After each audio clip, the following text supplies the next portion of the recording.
எல்லாத்துக்கும் வணக்கங்க. இப்போது தேர்ஸ்டே அன்றைக்கி ஒரு இன்சிடெண்ட் நடந்திருக்கு சென்னையில். அது என்னங்கிறத பார்க்கலாம் வாங்க வீடியோக்குள்ளே போகலாம். ஒரு கப்புள் என்ன ஆயிருக்குன்னா, ஒரு ஸ்பீடிங் கார் மோதினதில் 2 டூ வீலரில் போயிட்டு இருந்திருக்காங்க ஆவடி கிட்ட. தேர்ஸ்டே மார்னிங் இந்த இன்சிடெண்ட் நடந்திருக்கு. இந்த விக்டிம்ஸ் யார் யாருன்னு போட்டிருக்காங்க அப்படின்னா பேப்பரில் அறிவழகன் 41 வயசு, அவரோட ஒய்ஃபு சரண்யா 36 இயர்ஸ் ஆகுது அவங்களுக்கு. அவங்க ரெசிடென்ட்ஸ் ஆஃப் ராஜீவ் நகர் அப்படின்னு போட்டிருக்காங்க, அதாவது திருவேற்காடு பக்கத்தில். அவங்களுக்கு ட்வின் சன்ஸ் இருக்காங்க அப்படிங்கிறதையும் அவங்க சொல்லியிருக்காங்க. அறிவழகன் அப்படிங்கிறவர் ஒரு ப்ரைவேட் கால் சென்டரில் எம்ப்ளாயியாக இருந்திருக்காரு. அவங்க ஒய்ஃப் சரண்யா அப்படிங்கிறவங்க ப்ரைவேட் ஃபேமில் திருவள்ளூரில் ஒர்க் பண்ணிகிட்டு இருந்திருக்காங்க. இந்த கப்பல் என்ன பண்ணியிருக்காங்கன்னா, வீட்டுக்கு ரிட்டர்ன் வரும்போது ட்ராவல் போகும்போது, அதாவது ட்ராவல் பண்ணிகிட்டு இருந்திருக்காங்க ஆவடி குந்தமல்லி ரோடில். அந்த டைமில் அந்த வசந்த நகர் அப்படிங்கிற இடத்துல ஆவடி கிட்ட ரீச் ஆகும்போது இந்த இன்சிடெண்ட் நடந்திருக்கு.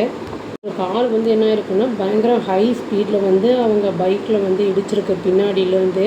இதனால் என்ன ஆயிருக்குன்னா, அவங்க 2 பேருமே வெஹிக்கிளில் அந்த டூ வீலர்லேருந்து தூக்கி வீசப்பட்டிருக்காங்க. அவங்க 2 பேருமே அந்த ஸ்பாட் அவுட் ஆகிட்டாங்க. அந்த கார் என்ன ஆயிருக்குன்னா, அதுக்குள்ளே மீடியன் இருக்கும்ல, அந்த டிவைடர், அது மேலே போய் மோதி அப்படியே கவிழ்ந்துருச்சு காரு. இதில் டிரைவருக்கு ஏதாவது ஆயிருந்ததா, அந்த காருக்குள்ளே யாராவது இருந்தாங்களா, அந்த இன்ஃபர்மேஷன்லாம் எதுவும் இல்லை. ஆவடி டிராஃபிக் போலீஸ் என்ன பண்ணியிருக்காங்கன்னா, போரூர் இதில் போஸ்ட்மார்ட்டமுக்காக ப்ரைவேட் ஹாஸ்பிட்டலுக்கு அனுப்பியிருக்காங்க 2 பேரோட பாடியும். இது பின்னாடி வந்தவனுடைய தப்பு அப்படிங்கிறது தான் சொல்லப்படுது. வேகமாக வந்திருக்காங்க.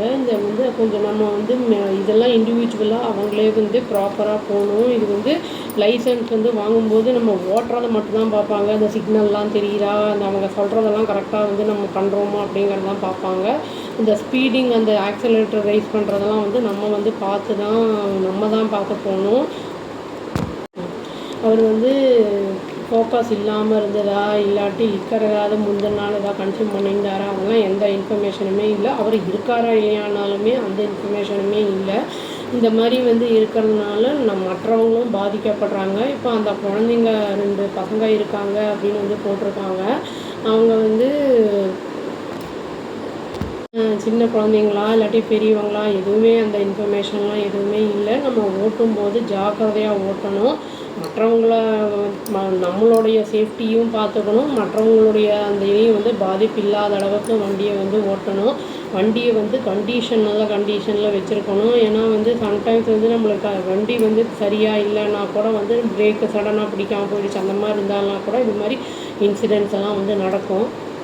இந்த மாதிரி நிறைய இன்சிடென்ட்ஸ் நடந்துக்கிட்டே தான் இருக்குது. இந்த மாதிரி நடக்காமல் இருக்கணும்னு சொல்லி நம்ம வீடியோவை முடிச்சுக்கிறோங்க. அவ்வளோதான். Thank you. Please do like, share and subscribe our channel and click the all option and tap the bell icon. Thank you.